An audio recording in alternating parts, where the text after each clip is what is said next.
অবৈধ নির্মাণের অভিযোগে ভেঙে ফেলা হলো অভিষেক বন্দ্যোপাধ্যায়ের আমতলার কার্যালয়। চলল বুলডোজার, আনা হলো দমকলকেও। তালা ভেঙে পুলিশ ঢুকলো কার্যালয়ের ভিতরে। নথি আছে, কার্যালয় ভাঙা নিয়ে বললেন অভিষেক। জানালেন ইতিমধ্যেই কলকাতা হাইকোর্টের দৃষ্টি আকর্ষণ করা হয়েছে, প্রয়োজনে যাওয়া হবে সুপ্রিম কোর্টেও। এবার বুলডোজার অভিষেক বন্দ্যোপাধ্যায়ের আমতলার কার্যালয় ভেঙে গুড়িয়ে দেওয়া হলো পাঁচতলা কার্যালয়। অভিষেকের অফিসে প্রশাসনের বুলডোজার অভিযান ঘিরে উত্তেজনা। কোন রকম অনুমোদিত বিল্ডিং প্ল্যান ছাড়া আমতলায় বহুতল গড়ে তোলা হয়েছিল। বহুতল নথিভুক্ত ছিল লিপস অ্যান্ড বাউন্সের নামে। অভিযোগ পেয়ে প্রশাসন দুবার নোটিশ করেছিল অভিষেক বন্দ্যোপাধ্যায়ের বাবা লিপস অ্যান্ড বাউন্সের কর্ণধার অমিত বন্দ্যোপাধ্যায়কে। গত বুধবার হাজিরা দিতেও বলেছিল, আর তারপরে শনিবার অ্যাকশনে দক্ষিণ 24 পরগনা জেলা প্রশাসন। রয়েছি ডায়মন্ড হারবার লোকসভা কেন্দ্রের সাংসদ অভিষেক বন্দ্যোপাধ্যায়, তার যে কার্যালয় সেই কার্যালয়ের সামনে ইতিমধ্যেই দেখা যাচ্ছে এই কার্যালয় কিন্তু ভাঙার কাজ শুরু হয়ে গেছে। সেখানে কিন্তু ভাঙা হয়েছে, বুলডোজার নিয়ে এসে ভাঙা হচ্ছে। যেটা মূলত অভিযোগ, অনিয়ম ছিল এই কার্যালয়। এই বিল্ডিংটা সম্পূর্ণভাবে বেআইনি, কোনো বিল্ডিং অনুমতি নেই। একাধিক কিন্তু অভিযোগ রয়েছে। প্রশাসনের পক্ষ থেকে একাধিকবার নোটিশ করলেও কিন্তু Abhishek Bandyopadhyay lips and bounce তারা কিন্তু কোনো রকম সাড়া করেননি।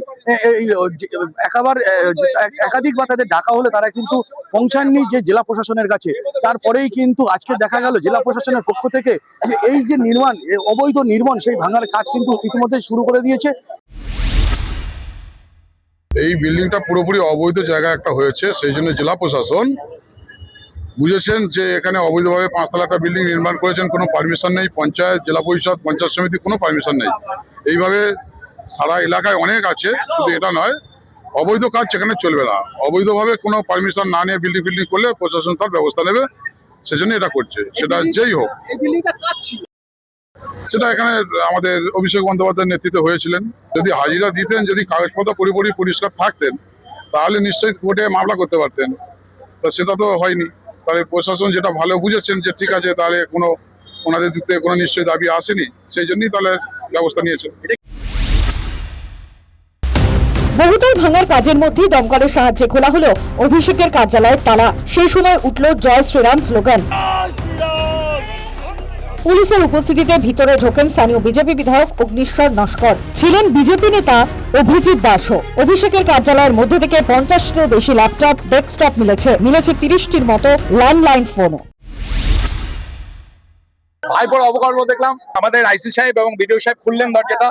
খোলার পর দেখা যাচ্ছে যে সেটাতে প্রচুর পরিমাণে ল্যাপটপ রয়েছে, নিয়ার আবাউট প্রায় 50-এর উপর, প্লাস 5খানা ডেস্কটপ রয়েছে, প্রায় 30টার মতন হচ্ছে ল্যান্ডলাইন রয়েছে।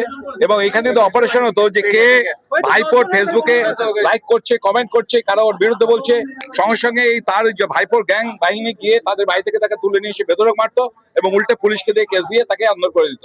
এইটা ছিল ভাইপোর আইটি সেলের, যেটা বলছে ডিজিটাল কি একটা বলতো না, ডিজিটাল সৈনিক না ডিজিটাল যোদ্ধা। এই ডিজিটাল যোদ্ধাদের আমরা রুমটা দেখে এলাম আর কি। কার্যালয় ভাঙা নিয়ে মুখ খুলেছেন অভিষেক। দাবি করেছেন নির্দিষ্ট দিনে শুনানির জন্য লোক গিয়েছিল। অভিযোগপত্র দেখতে চাইলেও প্রশাসন দেখাতে পারেনি। সমস্ত নিয়ম মেনেই নির্মাণ হয়েছিল। কলকাতা হাইকোর্টের দৃষ্টি আকর্ষণ করা হয়েছে, প্রয়োজনে সুপ্রিম কোর্টেও যাব। যদি কেউ ভাবে পার্টি অফিস ভাঙে, যদি কোনো অবৈধভাবে সরকারি জায়গা দখল করে পার্টি অফিস কেউ করে, সে পার্টি অফিস আপনারা যথাযথ সরকারি ব্যবস্থা নিতে পারেন, আমার কিছু বলার নেই। কিন্তু এই জায়গাটা তো সরকারি নয়, কিনে অফিস বানানো হয়েছে, তার প্ল্যান রয়েছে, বৈধ নথি রয়েছে, সব হাইকোর্টে আমরা জমা দেবো।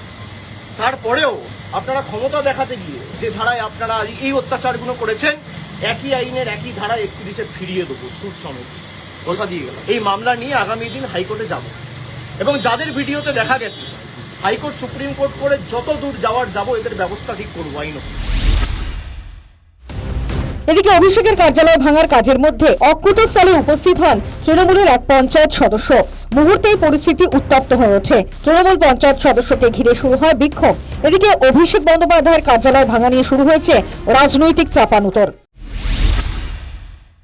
দেখুন, পশ্চিমবঙ্গে এখন আইনের শাসন, শাসকের আইনের দিন শেষ হয়ে গেছে।